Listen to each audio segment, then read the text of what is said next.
قارون کے خزانے کے متعلق بہت سے حکایات اور محاورے تو آپ نے ضرور سنے ہوں گے۔ یہ وہی شخص ہے جس کا ذکر اللہ پاک نے قرآن کریم میں عبرت کے طور پر کیا ہے۔ قارون کے قصے اسرائیلی اور اسلامی دونوں روایتوں میں ملتے ہیں۔ یہ بنی اسرائیل کا وہی امیر ترین شخص تھا جس کے خزانے کی کنجیاں 300 اونٹوں اور کھچروں کے اوپر لدی جاتی تھی اور ہر کنجی چمڑے کی بنی ہوتی تھی جو ایک خزانے کی چابی ہوتی تھی۔ تاریخ انسانی میں شاید قارون سے زیادہ دولت کسی بھی شخص کو عطا نہیں کی گئی۔ قارون حضرت موسیٰ علیہ السلام کے چچا یسور کا بیٹا تھا۔ وہ نہایت ہی حسین اور خوبصورت انسان تھے۔ یہی وجہ تھی کہ بنی اسرائیل اور قبطی لوگ انہیں منور کہا کرتے تھے۔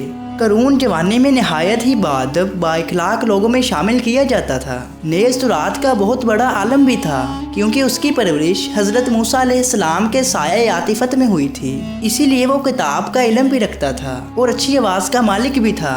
وہ تورات کی بہت ہی خوبصورت انداز میں تلاوت کیا کرتا تھا۔ یہی وجہ تھی کہ لوگ اس کا بڑا ادب و احترام کرتے تھے۔ قارون ابتدا میں حضرت موسیٰ علیہ السلام پر ایمان لے آیا۔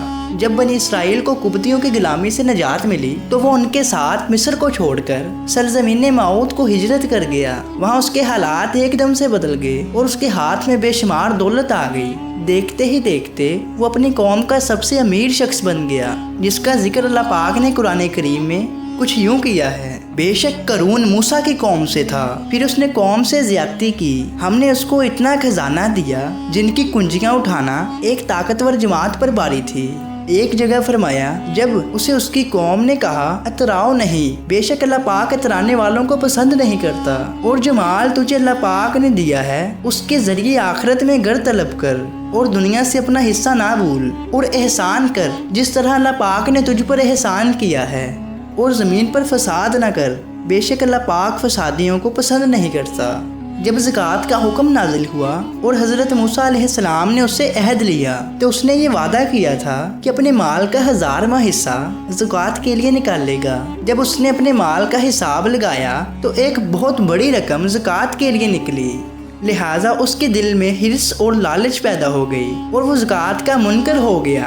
اس نے ایک گندی چال چلی۔ اس نے بنی اسرائیل میں سے ایک گروہ جو اس کا حمایتی تھا ان سب کو جمع کیا اور کہا، اے بنی اسرائیل، موسیٰ نے ہمیں بہت سے امور کا حکم دیا جس پر تم لوگوں نے اس کی پیروی کی۔ اب وہ تم سے تمہارا مال بھی لینا چاہتا ہے، اسی لیے فلاں فحاشہ عورت کو لے کر آؤ تاکہ اسے کچھ رقم دے کر موسیٰ کو بدکار ثابت کیا جا سکے۔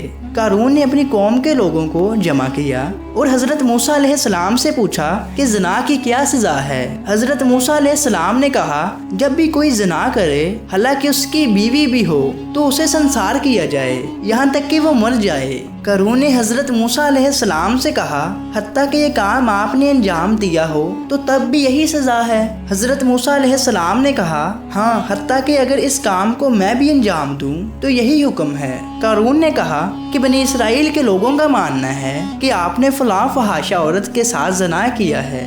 حضرت موسیٰ علیہ السلام نے کہا کہ اس عورت کو بلایا جائے، لہٰذا وہ عورت بلائی گئی تو آپ نے فرمایا، اے عورت، اس اللہ کی قسم جس نے بنی اسرائیل کے لیے اس دریا کو پھاڑ دیا اور عافیت اور سلامتی کے لیے دریا کے پار کر کے فرعون سے نجات دی، سچ بول دے واقعہ کیا ہے۔ حضرت موسیٰ علیہ السلام کے جلال کو دیکھ کر وہ عورت ڈر سے کانپنے لگی۔ اس نے مجمع عام میں صاف صاف کہہ دیا، اے اللہ کے نبی، مجھے قارون نے کثیر دولت دے کر آپ پر اس غلیظ کام کا الزام لگانے پر آمادہ کیا تھا۔ اس وقت حضرت موسیٰ علیہ السلام آپ دیدہ ہو کر سجدہ شکر میں گر پڑے اور حالت سجدہ میں آپ نے یہ دعا مانگی، یا اللہ، قارون پر اپنا قہر و غضب نازل فرما دے۔ لہٰذا وہ سارے لوگ جو قارون کے ساتھ تھے وہ سب کے سب اس سے جدا ہو گئے۔ حضرت موسیٰ علیہ السلام نے اللہ پاک کے عزم سے زمین کو حکم دیا تو زمین پھٹ پڑی۔ قارون اور اس کے پیروکار زمین میں دسنے لگے اور دیکھتے ہی دیکھتے قارون، اس کا مکان اور اس کا خزانہ زمین میں دس گیا۔ جب یہ زمین میں نابود ہو گئے تو زمین کا شگاف دوبارہ سے بند ہو گیا۔